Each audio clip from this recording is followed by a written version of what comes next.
Buen día, profesor. Mi nombre es Oscar Ortiz. Mi cédula de identidad es 27901-631 y yo le voy a exponer sobre el método PEPS o FIFO por sus siglas en inglés. Este es el sistema que facilita el orden por el cual salen los valores y se registran. Por eso podemos decir y podemos tratar los términos de primeras entradas y primeras salidas, que es el enfoque de los que nos requiere el método PEPS. También podemos decir que es el que trabaja con el inventario de permanentes, en el cual el control del mismo al registrar con un CARDEX la entrada y salida, así como la existencia en el almacén.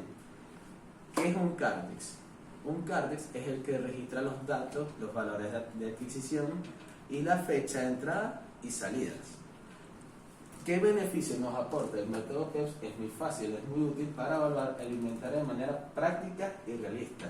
Esto nos puede generar un enfoque técnico hacia la inflación.